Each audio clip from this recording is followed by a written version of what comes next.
Market में मेरी किस्मत ही खराब है। मार्केट चाहता ही नहीं कि भाई मैं इससे पैसे कमाऊं। मैं जो भी स्टॉक लेता हूं वो नीचे आ जाता है, जो भी स्टॉक मैं सेल करता हूं वो बढ़ने लगता है।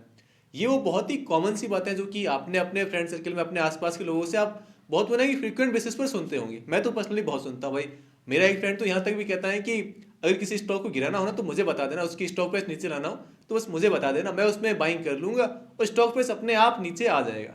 अब ठीक है, ऑब्वियस है कि वो तो मजाक में कहता है, लेकिन ये जो मजाक वाली बातें हम लोग कहते रहते हैं मार्केट के लिए, ये कहीं ना कहीं हमारे सबकॉन्शियस माइंड में ये चीज़ सेट करती है, ये चीज़ फीड करती है कि भाई मार्केट हमारे लिए नहीं बना है, मार्केट में हम पैसे नहीं बना पाएंगे, मार्केट ही मेरा दुश्मन है। जबकि ऐसा नहीं होता भाई। मार्केट को नहीं पता है कि फलाने शहर में राहुल ने 100 शेयर्स खरीद लिए, अब चलो इस स्टॉक को नीचे लाते हैं और राहुल की मजे लेते हैं। ऐसा नहीं होता है ना भाई। जनरली मार्केट का अपना एक अलग प्रोसेस है, मार्केट अपना चलता रहता है। लेकिन अगर आपका ये है कि भाई मुझे तो बस ट्रेडिंग करनी है, मुझे बहुत ओवर लेवरेज हो जाना है, मुझे वो है कि बैंक लोन लेने हैं, पर्सनल लोन लेकर इसमें लगा देना है। जैसे मेरे एक फ्रेंड के साथ हुआ भी था, उसने कितने तो पता नहीं उसके क्रेडिट कार्ड थे, कितने उसने पर्सनल लोन और दुनिया भर की चीज़ें उसने जो कर सकता था, उसकी जो कैपेबिलिटी थी वहाँ सबसे वो सोर्सेज से पैसे निकाल के उसने स्टॉक मार्केट में ऑप्शन ट्रेडिंग में लगाए और फिर हो गए जीरो सारे के सारे। अगर आपका ये प्रोसेस है, आपको टिप्स पर अपने इन्वेस्टमेंट करना है, आपका अपना खुद का कोई बना है कि कुछ फिलोसॉफी नहीं है मार्केट में, कुछ भी अपना खुद का कोई प्रोसेस नहीं है, आपने इंट्राडे भी कर लिया, एफ भी कर लिया, इसने बताया उसने बताया, आपको ये सब चीज़ें करनी है और फिर आपको दोस्त भी मार्केट को ही देना है, भाई ऐसे तो कैसे काम चलेगा। अगर आपका ये कहना है कि मार्केट इज योर एनिमी, तो भाई आप अपने ऊपर भी तो देखो ना। अपने ऊपर आप अपने आप को अकाउंटेबल कब बनाओगे, अपने ऊपर अकाउंटेबिलिटी कब लोगे। आपने चीज़ें खराब की हैं, आपने अपने एंड से गलतियां की हैं, आपके डिसीजंस खराब रहे, आपने गलत वे चूज किया है, उसकी वजह से ये आउटकम आपके साथ आज हो रहा है, तो वो आपकी गलती से हो रहा है, ना कि मार्केट की वजह से। भाई आपने जिस स्टॉक को बहुत जल्दी सेल कर दिया है, जिस स्टॉक को आपने बाय नहीं किया है, जिस उस स्टॉक में आपके साथ जो कुछ भी हुआ होगा, सेम उसी टाइम पीरियड में, सेम उसी स्टॉक में किसी और ने पैसे भी तो कमाए होंगे ना। तो वो चीज़ आपके साथ क्यों नहीं हुआ, आपने उसका वो रिवर्स क्यों किया। तो ये चीज़ आप जब अपनी गलतियों को एडमिट करोगे ना, सबसे पहली बात फर्स्ट प्लेस तो यही है कि आप अपनी गलतियों को एडमिट करो।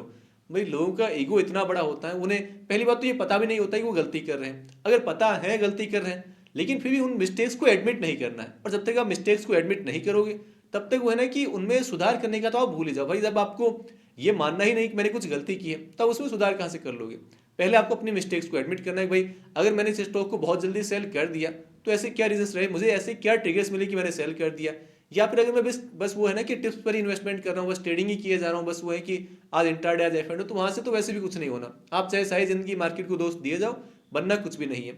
लेकिन अगर आप इन्वेस्टमेंट की तरफ आते भी हो और यहाँ भी अभी आपसे गलतियाँ हो रही है, तो भाई आपको उन चीज़ों पर रिसर्च करनी होगी, थोड़ा हार्डवर्क। अब देखो गलतियाँ तो आपकी होनी है, साथ में जो आपका लेजीनेस है, जो आपको है ना कि मेहनत नहीं करनी है मार्केट में, आपको कुछ नई डिग्री लेनी है अपनी, या फिर जैसे आप अभी से लेकर जितना बड़े हुए हो, आपने जितनी पढ़ाई की है, 15-20 साल लगाए हैं ना अपनी पढ़ाई में भी, लेकिन आपको मार्केट में ये है कि पहले दिन से मैं प्रॉफिटेबल हो जाऊं। 1 साल तो हो गया मार्केट में, अब तक तो मेरे पास इतने पैसे बन जाने चाहिए थे, मैं पहला कोई ट्रेड ले रहा हूँ। अगर आपको ट्रेडिंग करनी भी है, वैसे तो मैं तो नहीं हूँ ट्रेडिंग के फेवर में बिल्कुल भी, लेकिन अगर आपको ट्रेडिंग करनी भी है तो भी आपको ये माइंडसेट क्यों रखना है भाई मैं स्टार्ट के कुछ मंथ्स में ही, मंथ तो क्या मैं बहुत दूर की बता रहा हूँ, लोग तो चाहते हैं कि भाई पहले कुछ 1-2 दिनों में ही मेरा वो है ना कि प्रॉफिट दिखना स्टार्ट हो जाए, बड़ा प्रॉफिट बन जाए, मेरे तुक्के एकदम सही लग जाए। भाई तुक्के तो वो है ना कि अगर सही लग गए तो लग गए, लेकिन वो हुए तो तुक्के ही ना। उसके बेस पर अगर आप मार्केट को दोष देना स्टार्ट कर दोगे, मार्केट की ही गलतियां निकालोगे कि यार मार्केट नहीं चाहता कि मैं पैसे कमाऊं, भाई एक्चुअल में आप खुद नहीं चाहते कि आप पैसे कमाओ। आपको थोड़ा हार्डवर्क करना होगा, अपना एक फ्रेमवर्क बिल्ड करना होगा, अपने लिए चीज़ें सीखनी होगी आपको। क्योंकि मार्केट देखो या तो ऊपर जाना है या नीचे जाना है, बस हमें ट्राई ये करना है मोस्ट ऑफ द टाइम हम मार्केट के फेवर में रहें। जितना वो है कि मार्केट के फेवर में रहेंगे, मार्केट के वो है कि ट्रेंड में रहेंगे हम, उतना हमारे लिए अच्छा होगा। ठीक है, हम 100% राइट नहीं हो सकते, लेकिन जितना अपने आपको सही कर सकते हैं, जितनी चीज़ें हम सीख सकते हैं, जितना अच्छे से एनालाइज कर सकते हैं, उतना तो आपको करना ही है। और उसके लिए थोड़ा हार्डवर्क तो भाई लगेगा। आपको कंपनीज को पढ़ना होगा, नंबर्स पढ़ने होंगे, उनके क्वार्टरली नंबर्स क्या है, चीज़ें मार्केट में कैसे काम करती हो, ये आपको सीखना होगा। अब वही है कि ट्रेडिंग करनी है, आप स्टॉक टिप्स लेनी है, उसमें मेहनत नहीं लगती है, तो आपको चाहे किए जाओ और मार्केट को दोस्त दिए जाओ, या जिसने आपको बता दिया उसको दोस्त दिए जाओ ना। आपका कुछ पैसा बनना है और आपको वो है कि टाइम निकलता जाएगा मार्केट में, फिर आप एक दिन कैलकुलेट करने बैठोगे यार 5 साल हो गए, 10 साल हो गए, मार्केट से कुछ नहीं बना, उल्टा इतना तो घर से चला गया। तो भाई ये तो होना ही है। जब तक आप अपनी मिस्टेक्स को एडमिट करके उन्हें सुधारोगे नहीं, उन पर काम नहीं करोगे, अपने आप को अकाउंटेबल नहीं बनाओगे, अपने ऊपर वो है कि वर्क नहीं करोगे, अपनी स्टॉक पिकिंग स्किल्स पर वर्क नहीं करोगे, तब तक आपका ये लूप हमेशा चलता रहेगा। आपने कोई स्टॉक पिक किया, किसी ने बताया, कहीं नाम सुना, कुछ आपने ट्वीट देखा उसका, जो कुछ भी हो, आपने उसे परचेज किया, वो नीचे आया, फिर आपने उसे बताने वाले को भी गाली दी और मार्केट को भी गाली दी।